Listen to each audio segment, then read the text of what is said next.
කර්මාන්ත සහ ව්‍යවසායකත්ව සංවර්ධන අමාත්‍යාංශය යටතේ ක්‍රියාත්මක වන කර්මාන්ත සංවර්ධන මණ්ඩලය තම ආයතන ව්‍යුහය ප්‍රතිව්‍යුහගත කිරීම අරමුණු කර ගනිමින් සෑම නිලධාරියෙකු සඳහාම කාර්ය සාධන දර්ශකයක් සකස් කිරීම වෙනුවෙන් ශ්‍රී ලංකා වරලත් පිරිස් කළමනාකරන ආයතනය සමග අවබෝධතා ගිවිසුමකට එළඹුණා.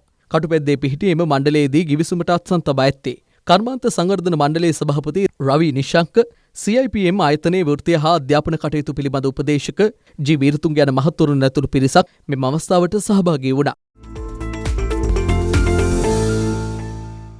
වැලිබල් ෆිනෑන්ස් සමාගමේ 76 වන ශාඛාව අංක 163 හලාවත පාර කොච්චිකඩ යන ස්ථානයේදී විවෘත කෙරුණා. වැලිබල් ෆිනෑන්ස් 76 වන ශාඛාව විවෘත කිරීමේ අවස්ථාවට එම සමාගමේ කළමනාකාර අධ්‍යක්ෂ ජයන්ත රංගමු යන මහතා ඇතුළු පිරිසක් සහභාගී වුණා.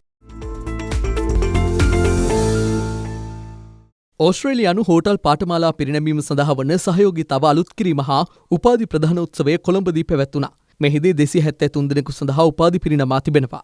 හෝටල් ක්ෂේත්‍රයේ මෙන්ම සංචාරක වාණිජ්‍ය ආහාර පිසීම, පේස්ට්‍රි ආදී ක්ෂේත්‍රවල වෘත්තීය නිපුණතා සම්බන්ධ විශේෂඥ ඕස්ට්‍රේලියානු ආයතනයක් වන විලියම් ඇන්ග්ලිස් ඉන්ස්ටිටියුට් මගින් මෙසේ සහතික පිරිනැමීම සිදු කරනවා. මේ අනුව ඕස්ට්‍රේලියාවේ විලියම් ඇන්ග්ලිස් ඉන්ස්ටිටියුට් සමග SLIIT හි පිහිටුවා ඇති කොළඹ ඇකඩමි ඔෆ් හොස්පිටැලිටි මැනේජ්මන්ට් 2013 වසරේ පටන් පවත්වාගෙන යන සහයෝගීතාව මෙසේ අලුත් කෙරුණා.